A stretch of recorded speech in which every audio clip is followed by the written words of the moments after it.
Hey there everybody, it is Jessie here. We are live. Wanted to get on today to talk with you about returning to running post-pregnancy. So this is a question that I get asked a lot, and really the question often is, how can I get back without ramping up or increasing pelvic floor or core symptoms? How can I get back to running after pregnancy and do it in a safe fashion? Often the question also is, how quickly can I get back to running post-pregnancy? So we can talk about that too today. So if you are on live right now, say hello. I can see some names popping in. I want to talk with you about my 3 top tips that I give my clients when they want to return back into running post-pregnancy. So let me just bring up my notes here. If you have any questions as we go through, please do ask as always. I can see your comments come up if you post them in the chat box. All right, so tip number 1, when returning to running post-pregnancy, get the core and pelvic floor in order. Make sure that you are doing some type of work, paying attention, recovery type rehab exercise program for the core and pelvic floor before you simply jump back into high impact exercise. So a few ways that you can do this. Number 1 thing I always recommend to people, even if it's been lots of years since you've had your babies, see a pelvic floor or pelvic health physiotherapist. So that is someone that often can do an internal assessment of the pelvic floor. They can assess for pelvic organ prolapse. They can assess for pelvic floor muscle function. This stuff is important to know, again, before we do get back into more intense exercise, high impact exercise such as running.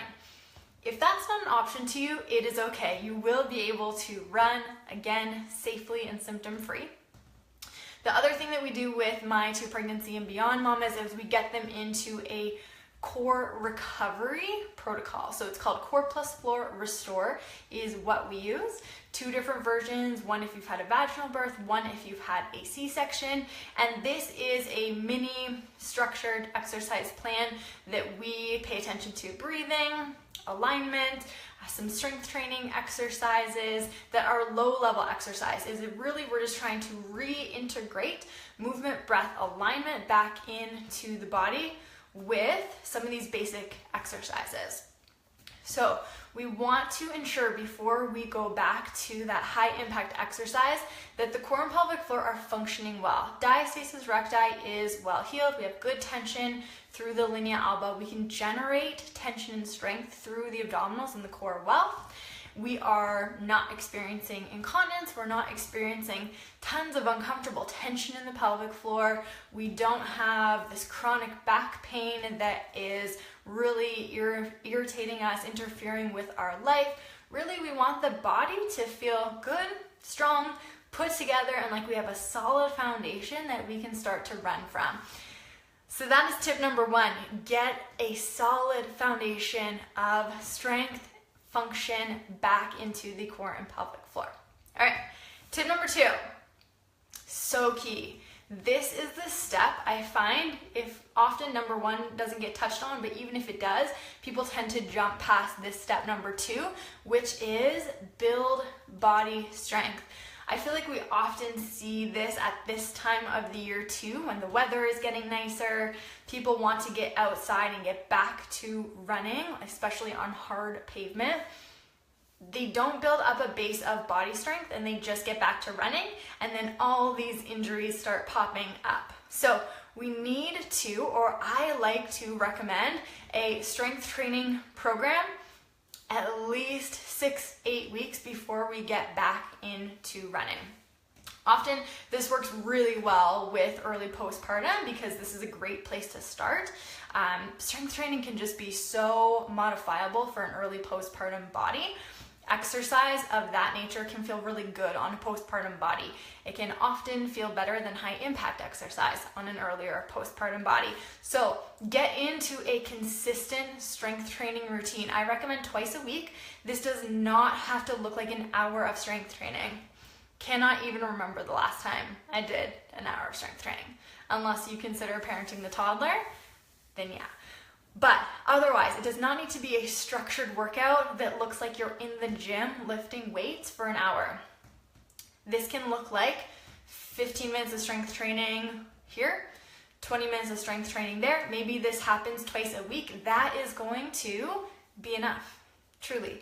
That is going to be enough. It is astonishing how little we really need, especially if we're coming from an all or nothing mindset around exercise.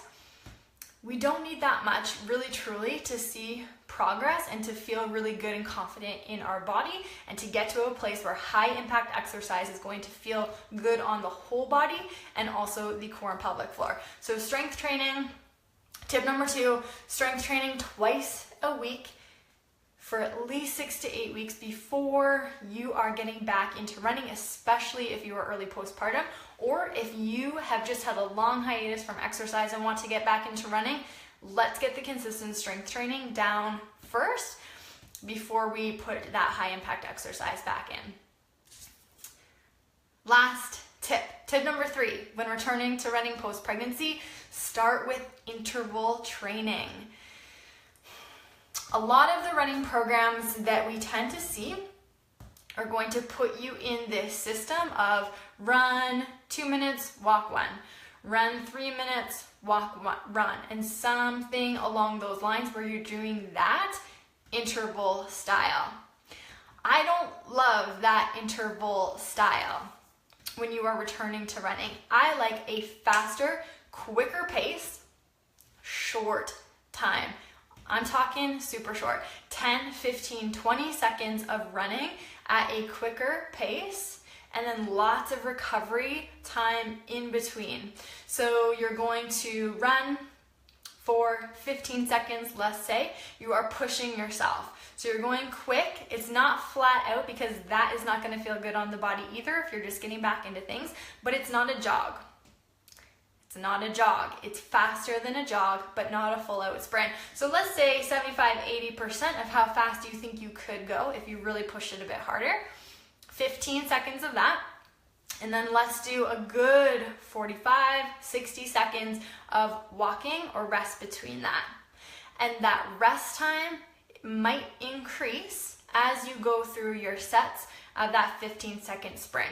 This is what I think is so key to know too. If you are doing sprint interval training, it is absolutely okay to increase that rest time as you go through because you're going to become more fatigued. And I would prefer that you rest fully, feel really good to go again, and then be able to push yourself harder. Okay, Catherine says, do you have an example of a 20-minute early postpartum strength workout? Yes, Catherine, there is some stuff on jessiemundell.com. When you put your email address in, you get sent a couple of free workouts that are appropriate for postpartum.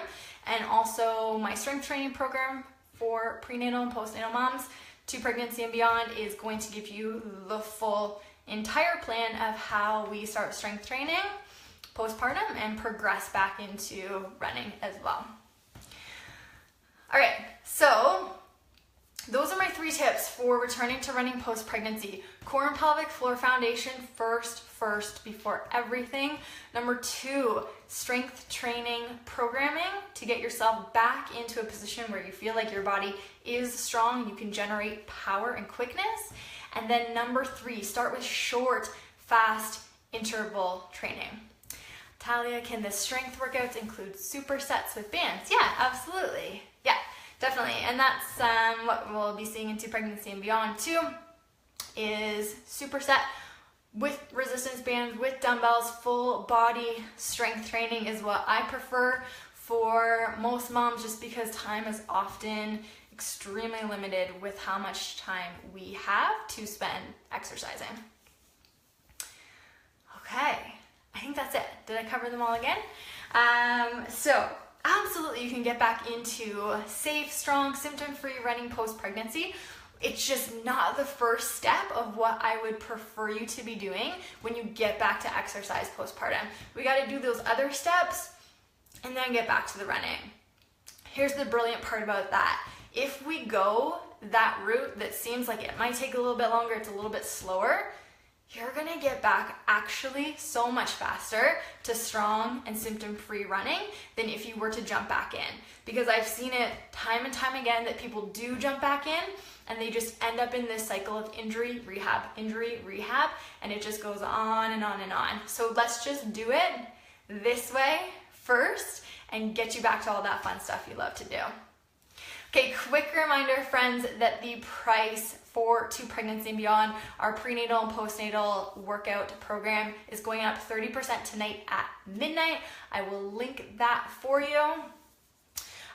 But To Pregnancy and Beyond really is the system that we use for moms who come to us in pregnancy and postpartum, want to get back into a structured strength training program that is appropriate for their body at these stages of life.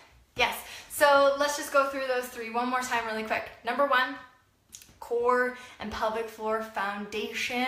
See a pelvic floor physio if possible. You can get into a mini circuit routine that is pelvic floor and core appropriate. Number two, strength training exercise, consistent strength training work. And number three, quick interval training before steady state running. All good? Okay, I will link To Pregnancy and Beyond below for you if this sounds like something you're interested in. Tons of new moms joining us this week. So excited to get to work with you. So price increases at midnight Eastern Standard Time tonight. If you have any questions, please send me a message and I would love to help direct you if you have any questions at all. Okay, and if you have any more questions about running or if you need more specific examples of what you can be doing to help your body best be able to handle that load, please comment below and I will do my best to help you. Okay, have a good afternoon, everyone.